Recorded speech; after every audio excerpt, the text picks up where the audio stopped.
Morning morning. പിന്നെ Stephen, ആ കാറിൽ എന്റെ ബാഗ് കാണും, അതിങ്ങെടുത്തോ. കാറിൽ നിന്ന് ഇറങ്ങുമ്പോ തോൽസഞ്ചി കയ്യിലെടുത്താലും ഇയാടെ കയ്യിലെ വള ഊരിപ്പോകും. താമെല്ലാം പറഞ്ഞോ? ഇല്ല. താൻ മനസ്സിൽ പറഞ്ഞാലും എനിക്കത് മനസ്സിലാവും. അതിനുള്ള സിദ്ധി ഈ കുര്യാക്കോസ് ഡോക്ടറെ കൊണ്ട്. മനസ്സിലായോ? ഞാൻ ബാഗ് എടുക്ക. അല്ല, ബാഗ് എടുക്കുക.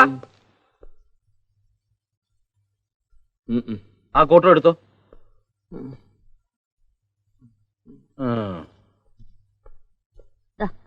Medical card. അസുഖമുള്ളവർക്ക് മാത്രം പോരെ എന്നും കുന്നും ഈ പരിശോധനയും കുഴൽ വെക്കലും ഒക്കെ. അസുഖം ഉണ്ടോ ഇല്ലയോ എന്ന് നോക്കാനാണ് ഫീസും കൊടുത്ത് ഒരാളെ വരുത്തിയിരിക്കുന്നത്. ഉണ്ടെങ്കിലും ഇല്ലെങ്കിലും ആഴ്ചയിൽ 3 ദിവസം സമ്പൂർണ്ണ വൈദ്യ പരിശോധന ഇവിടെ നിർബന്ധമാണ്. RK സാറിന്റെ ഓർഡർ അങ്ങനെയാണെന്ന് എല്ലാവർക്കും അറിയാമല്ലോ. ആഴ്ചയിൽ 3 ദിവസമല്ല, പറ്റുമെങ്കിൽ ദിവസവും വരാൻ ആ അപ്പാത്തിക്കീരിയോട് പറ. എനിക്കാണെങ്കിൽ ശരീരം ആസകലം അസുഖമാ. നിർത്ത്, ഈ ലിസ്റ്റ് ഇവിടെ വിളമ്പട്ട, അകത്ത് മതി. നമസ്കാരം ഡോക്ടർ സാർ. കഴിഞ്ഞ തവണ ഡോക്ടർ കുറിച്ച് തന്ന മരുന്നുകൾ നിർദ്ദേശിച്ച പടി കൃത്യമായി സമയാസമയങ്ങളിൽ കഴിച്ചു. ഫലമുണ്ടോ എന്ന് ചോദിച്ചാൽ ഇല്ല എന്ന് പറയുന്നത് അവാസ്തവമായിരിക്കും. എന്നാൽ പ്രതീക്ഷിച്ചത്ര ഫലമുണ്ടോ എന്ന് ചോദിച്ചാൽ അതൊട്ടില്ല തന്നെ. മുൻപ് പ്രസ്താവിച്ച അസുഖങ്ങൾക്ക് പുറമെ വേറെയും ചില ബുദ്ധിമുട്ടുകൾ അനുഭവപ്പെടുന്നുണ്ട്. ശരീരത്തിനൊരു തളർച്ച, മാന്ദ്യം, ഉന്മേഷക്കുറവ്, ഇതിനെല്ലാത്തിനും നാവ് നീട്ടു. പറഞ്ഞു കഴിഞ്ഞില്ല. പതിവായി പറയാറുള്ളതല്ലേ, നാവ് നീട്ടണം.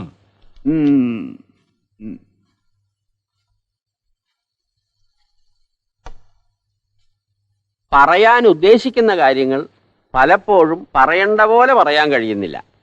അതും അസുഖത്തിന്റെ ഫലമായല്ലേ എന്ന് സംശയിക്കേണ്ടിയിരിക്കുന്നു. വായെന്ന് വിളിക്കൂ. എഴുന്നേറ്റ് കൊണ്ട് മാറി നിൽക്കൂ. എഴുന്നേക്കൂ, അങ്ങോട്ട് പറഞ്ഞോളൂ.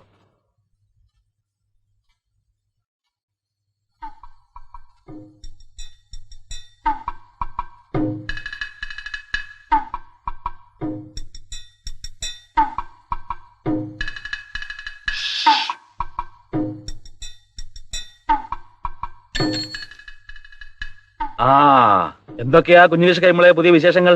അന്ന് മരുന്ന് കഴിച്ചു, ആ അസുഖം മാറി. ഇപ്പൊ ജലദോഷം കൊണ്ട് രാത്രിയും പകലും തുമ്മാനേ നേരമുള്ളൂ. ജലദോഷത്തിന് ഞാൻ ഒരു പുതിയ മരുന്ന് വിളിച്ചത്. Good morning. Good morning. Doctor Kuriakose അല്ലേ? അതെ, ഞാൻ captain Alice Cherian. Captain Alice Cherian? അപ്പൊ എന്റെ ഊഹം തെറ്റിയിട്ടില്ല. മനസ്സിലായി. ആർക്കെന്നോട് പറഞ്ഞിരുന്നു ഇങ്ങനെ ഒരു എക്സ് മിലിറ്ററി നേഴ്സോട് വരുന്നുണ്ടെന്ന്. എനിക്ക് കസേര എടുപ്പിക്കാം സിസ്റ്റർ. വേണ്ട, പ്ലീസ് കാരി ഓൺ. ഈ ടെക്നിക്കലി ക്വാളിഫൈഡ് ആയിട്ടുള്ള ആരെങ്കിലും ചുമതലയാക്കാനുള്ളത് ഞങ്ങൾ ഡോക്ടർമാർക്ക് ഒരു വലിയ ആശ്വാസമാണ്. ഒരു 2 വർഷം മൃഗാശുപത്രിയിൽ ഈ കന്നിനെ കുത്തിക്കുന്ന സിറിഞ്ചില്ലേ, അത് കഴുകുന്ന ജോലി ചെയ്താലും നഴ്സ് എന്നുള്ള പട്ടം കിട്ടും, ഇക്കാലത്ത് പ്രത്യേകിച്ചും.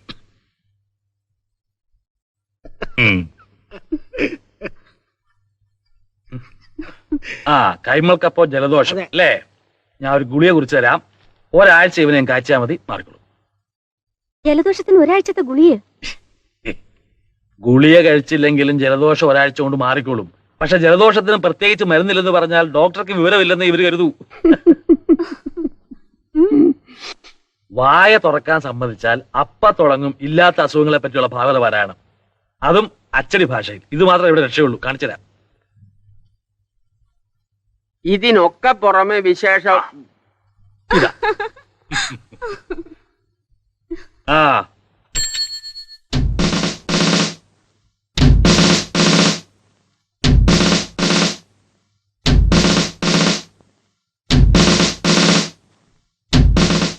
യെസ്, ഇവിടെ പുതിയതായി ചാർജ് എടുക്കാൻ വന്നിട്ടുള്ള മേട്രൺ ഈ ക്യാപ്റ്റൻ മിസ് ആലീസ് ചെറിയാനാണ്.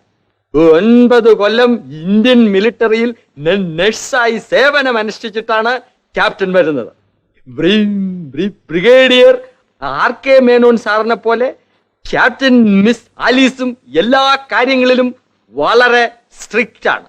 അത് പ്രത്യേകം ഓർമ്മിക്കണം. എന്തിനാ സ്റ്റീഫ സംസാരിക്കാൻ ബുദ്ധിമുട്ടുള്ളപ്പോ എന്നെ ഇങ്ങനെ പരിചയപ്പെടുത്തി അവർക്ക് വെറുതെ ടെൻഷൻ ഉണ്ടാക്കുന്നത്? അല്ല, അത് പിന്നെ മിസ് ആലീസിനെ കുറിച്ച് അവർക്ക് ഒരു പിക്ചർ നേരത്തെ കിട്ടിക്കോട്ടെ എന്ന് കരുതിയാണ്. ഞാനിനി ഇവരുടെ ഇടയിലല്ലേ കഴിയാൻ പോകുന്നത്. പിക്ചറൊക്കെ താനേ ഉണ്ടായിക്കൊള്ളും. എങ്കിൽ ഞാൻ ഇവരെ പരിചയപ്പെടുത്താം.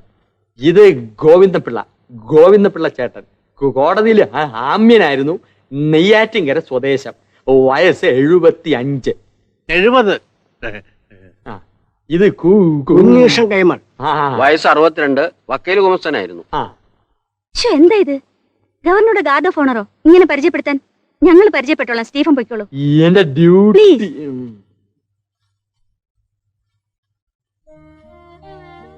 അമ്മാവിന്റെ വീട് എവിടെയാണ്? പീച്ചി, തൃശ്ശൂർ അടുത്തേ.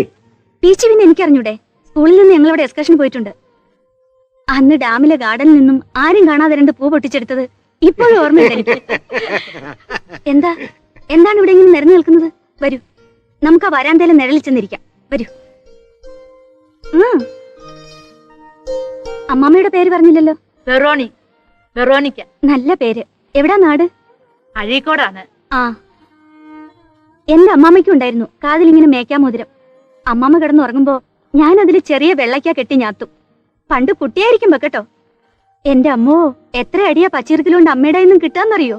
എങ്ങനെ അടിക്കാണ്ടിരിക്കുക? അമ്മാമ്മക്ക് എന്ത് വേദനയായിരുന്നിരിക്കും. നേരാണ് കേട്ടോ. ആ, എത്ര കുട്ടികളുണ്ട് അമ്മാമ്മയ്ക്ക്? അത് പറഞ്ഞു. 11. ഒന്നും കൂടെ ആയെങ്കിൽ ഒരു തുക കഴിഞ്ഞനെ. അത് ശരി.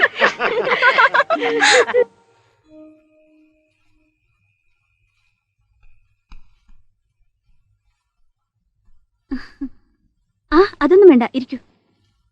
ഹായ്, നന്നായിരിക്കുന്നു കേട്ടോ. വെറുതെ സമയം കളയാൻ വേണ്ടി ചുമ്മാ. തയ്ച്ചു കഴിഞ്ഞത് അത്? ആ,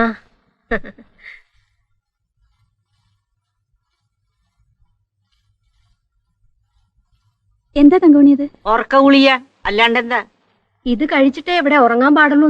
അതെ, അതുകൊണ്ട് ഇതങ്ങ് കഴിച്ച് സുഖമായിട്ട് പുതപ്പും പുതച്ച് കിടന്നങ്ങ് ഉറങ്ങിയേച്ചാ മതി. വേണ്ട കുഞ്ഞെ, ഇത് കഴിച്ചാ പിറ്റേന്ന് എഴുതിക്കാൻ വയ്യ. അല്ലാതെ തന്നെ ഉറങ്ങുന്നുണ്ടല്ലോ. ഇവർക്ക് വേണ്ടെങ്കിൽ എന്തിനാ തങ്കമണി നിർബന്ധിച്ച് കഴിപ്പിക്കുന്നത്? അയ്യോ, ആർ.കെ. സാറിന്റെ ഓർഡറാണ്. അദ്ദേഹത്തെ ഞാൻ പറഞ്ഞ് മനസ്സിലാക്കിക്കൊള്ളാം. അല്ല, അത് എന്തേ ഗുളിക കൊടുക്കാതിരുന്നെന്ന് ചോദിച്ചാ ഞാൻ പറഞ്ഞിട്ടാണെന്ന് പറഞ്ഞോളൂ. പോരെ? തങ്കമണി പോയി കിടന്നോളൂ. ഞാനല്ലേ പറയുന്നത്. ഇന്നിനി ആർക്കും ഉറങ്ങണ്ട അല്ലേ? എന്തു വേണമെങ്കിലും ആയിക്കോ, എനിക്കെന്താ. വന്നോളൂ. എന്താ അവിടെ തന്നെ നിന്നു? ഇങ്ങോട്ട് വന്നോളൂ. ഇരിക്കൂ, ഇരിക്കൂ. ആലീസാറേ? ആലീസാറല്ല, വെറും ആലീസ്. അല്ലെങ്കിൽ ആലീസ് കുഞ്ഞ്, അതും അല്ലെങ്കിൽ ആലീസ് മോള്, അത് മതി. പട്ടാളത്തിലായിരുന്നു എന്നല്ലേ പറഞ്ഞത്? അതെ. എന്റെ മോനെ അറിയോ? തോമസ് കുട്ടി. അവനും പട്ടാളത്തിലാ. പേര് പറഞ്ഞാൽ ഓർക്കില്ല. ഏത് ഡിവിഷനിലാണെന്ന് അറിഞ്ഞാൽ പിന്നെയും പറയാം. ഞാൻ മെഡിക്കൽ കോപ്സിലായിരുന്നല്ലോ. ഞാനുണ്ടായിരുന്ന ഹോസ്പിറ്റലെങ്ങാനും വന്നിട്ടുണ്ടെങ്കിൽ. അയ്യോ, അവൻ ആശുപത്രിയിലൊന്നും വന്ന് കാണത്തില്ല. അങ്ങനെ അസുഖമൊന്നും വരുന്ന ദേഹപ്രകൃതമല്ല എന്റെ മോന്റെ. അല്ല, മക്കൾ 11 ഉണ്ടെന്ന് പറഞ്ഞല്ലോ. എന്നിട്ട് അവരൊക്കെ എവിടെ? ഒന്നും കുണം പിടിച്ചില്ല കുഞ്ഞ്. എങ്ങനെ പിടിക്കാനാ? കള്ളം കുടിച്ച് ലക്കും കെട്ടോളം നടത്തയല്ലയോ. എപ്പോ നോക്കിയാലും എഴുന്നള്ളിക്ക ഈ ഒരു വിഷയമുള്ളൂ. 11 പെറ്റൂത്രേ. അതിന് മറ്റുള്ളവരെന്ത് പഴിച്ചു? മച്ചിയായി പോയതുകൊണ്ടുള്ള അസൂയ. ആ, ഗുളിക കഴിച്ചില്ലെങ്കിലും ഉറങ്ങേണ്ട സമയത്ത് ഉറങ്ങണം. അതല്ലേ അതിന്റെ ശരി? അതോ ഇത് കഴിച്ചാലേ ഉറക്കം വരുന്നുണ്ടോ? അയ്യോ വേണ്ടായേ, അതില്ലാണ്ട് തന്നെ ഉറങ്ങിക്കോളാവേ. അപ്പൊ ശരി, ഉറങ്ങിക്കോളൂ. Good night. Good night.